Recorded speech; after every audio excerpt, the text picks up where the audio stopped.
देखिए यहाँ हम लोग जो बात करने जा रहे हैं प्लांट टिश्यू का शुरू से पढ़ने वाले हैं। पहले तो हमें कोई ऊतक की परिभाषा बताएगा। ऊतक क्या होता है? कोशिकाओं का समूह। कोशिकाओं का समूह है ऊतक, यानी समान अथवा भिन्न भिन्न प्रकार की कोशिकाओं का समूह जो मिलकर किसी एक ही कार्य को करे, ऊतक कहलाता है। ये बता चुके हैं, लिख लीजिएगा इसको सबसे पहले ऊतक की परिभाषा। अब हम लोग आते हैं ऊतक कितने प्रकार के थे? दो प्रकार के, पादप ऊतक और जंतु ऊतक। यहाँ हम लोग पादप ऊतक शुरू करेंगे, स्टार्टिंग से एक एक पॉइंट डिस्कस करेंगे।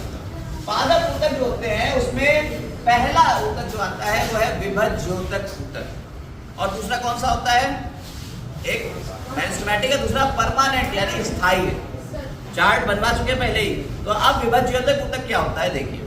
विभज्योतकी या मेरिस्टेमी ऊतक, जिसे मेरिस्टेमेटिक टिश्यू कहते हैं, होता क्या है? इसकी परिभाषा ये है कि इन ऊतकों की कोशिकाओं में विभाजन की क्षमता होती है। लगातार ये डिवाइड करते रहते हैं, एक कोशिका से दो कोशिकाएं, दो कोशिकाओं से चार कोशिकाएं, चार से आठ, ये लगातार डिवाइड करते रहते हैं। विभाजन की क्षमता होती है। इनकी कोशिकाएं गोल भी हो सकती हैं, अंडाकार भी हो सकती है, या बहुभुजाकार भी हो सकती हैं। ठीक, अब इनकी कोशिकाओं की खास बात क्या है? ये तो ऊतक की खास बात हो गई। ऊतक के बारे में हम लोगों ने ये दो लाइन में पढ़ लिया कि ऊतक क्या होता है। कौन से? विभज्योतकी ऊतक। ठीक है, अब इनकी कोशिकाओं की विशेषता क्या है? सबसे पहले तो इनकी कोशिकाएं छोटी होंगी और पतली भित्ति वाली होती है, और क्या होता है? अधिक क्रियाशील होती है। जैसे आपकी कोशिकाएं हैं वो इतनी तेजी से डिवाइड नहीं होंगी, लेकिन विभज्योतक कोशिकाएं जो है ये काफी तेज क्रियाशील है, इनमें मेटाबॉलिक रेट हाई होता है। कोशिका द्रव्य यानी साइटोप्लाज्म इनका जो होता है वो घना होता है। इनका साइटोप्लाज्म कैसा है? घना होता है। ठीक, तीसरी बात, इनमें जो वैक्यूल्स मिलती हैं, रिक्तिकाएं, आपने पढ़ा होगा रिक्तिकाएं, यहाँ धानियां भी बोल सकते हैं, यहाँ या तो कम होंगी या छोटी होंगी या फिर बिल्कुल ही नहीं होंगी। वैक्यूल्स बिल्कुल ही नहीं होती।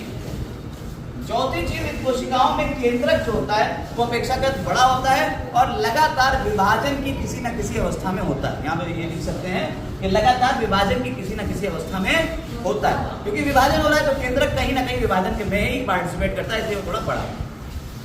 कोशिकाओं के बीच अंतरा कोशिकीय स्थान नहीं होते हैं। जैसे एक कोशिका ये बनाई और दूसरी कोशिका ये बनाई और तीसरी कोशिका ये बनाई, देखिए बीच में थोड़ी सी जगह रहेगी। ऐसे ही एक कोशिका बनाओगे तो इसमें बीच में जगह रहेगी। इसे कहते हैं अंतरा कोशिकीय स्थान। इसे क्या कहते हैं? अंतरा कोशिकीय स्थान, ये जगह कोशिकाओं के बीच में रह जाती है। लेकिन अगर ये विभज्योतक ऊतक है तो उसमें अंतरा कोशिकीय स्थान नहीं होंगे। तीसरा होता है ये सदैव विभाजन करके नई स्थायी कोशिकाएं बनाती है। जैसे मान लीजिए आपका पूरा शरीर पौधों का जो होता है वो इसी से बन रहा है, तो क्या होता है? सबसे पहले पौधा का छोटा सा बीज था, बीज में ये विभाजन शुरू हुआ, विभाजन होते होते ये बड़ा होता चला गया। इसमें कुछ कोशिकाओं में तो विभाजन की क्षमता रहेगी और कुछ कोशिकाएं जो है उनमें विभाजन की क्षमता खत्म हो जाएगी। जब खत्म हो जाएंगी तो वो क्या हो गई? स्थायी। जिनमें विभाजन की क्षमता रही वो अभी ये है मेरिस्टेमेटिक है, विभज्योतक है, लेकिन जिनमें विभाजन की क्षमता खत्म हो गई उन्हें क्या कह दिया हमने? स्थायी। तो विभज्योतक से ही स्थायी बन रही है। यही बात लिखी हुई है कि ये सदैव विभाजन करके नई स्थायी ऊतक की विभिन्न प्रकार की कोशिकाएं बनाएंगी। जैसे जाइलम की कोशिकाएं बना सकती हैं, फ्लोएम की कोशिकाएं बना सकती हैं, पैरेन्काइमा, कोलेनकाइमा, स्क्लेरेन्काइमा ये बना सकती हैं। तो ये सारी कोशिकाएं इन्हीं से बनेंगी। क्लियर है? अब हम लोग ये देखेंगे कि कितने प्रकार के होते हैं विभज्योतक की ऊतक। 3 प्रकार के होते हैं, उनके ऊपर चर्चा करते हैं। हम लोगों ने कहा कि टिश्यूज के टाइप, किसके? टाइप्स ऑफ मेरिस्टेमेटिक, विभज्योतक ऊतकों के प्रकार। हिंदी में लिख लेना, हमने इंग्लिश में लिखा है types of meristematic tissue, Hindi में लिख लेना, क्या लिखोगे? विभज्योतकी ऊतकों के प्रकार।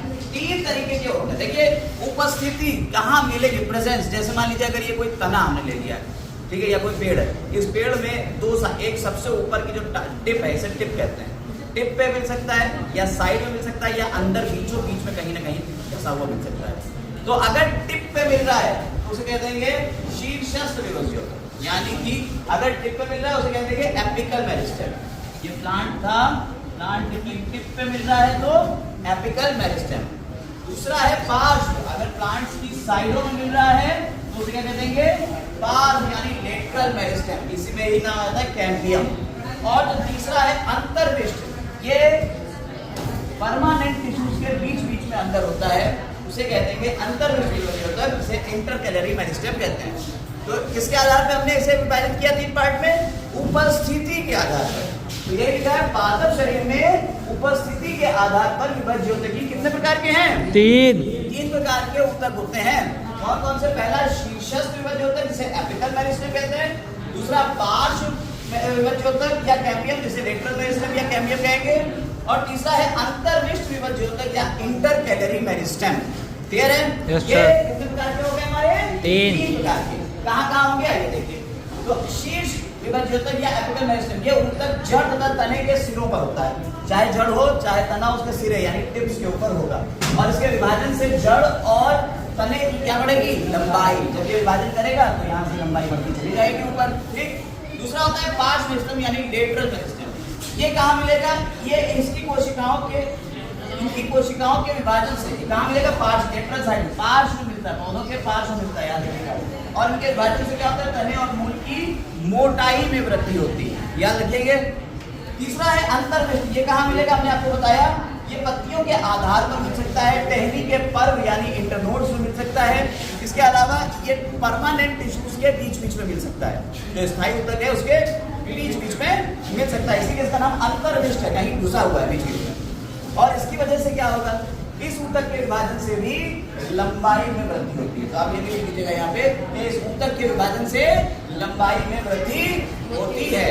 इस तरह से हमारे मेरिस्टेमेटिक टिश्यू, प्लांट्स के मेरिस्टेमेटिक टिश्यू खत्म हो गए, यानी विभाज्योतक ऊतक खत्म हो जाते हैं। ठीक। अब इसके बाद स्थायी ऊतक के ऊपर हम नेक्स्ट वीडियो में चर्चा करेंगे।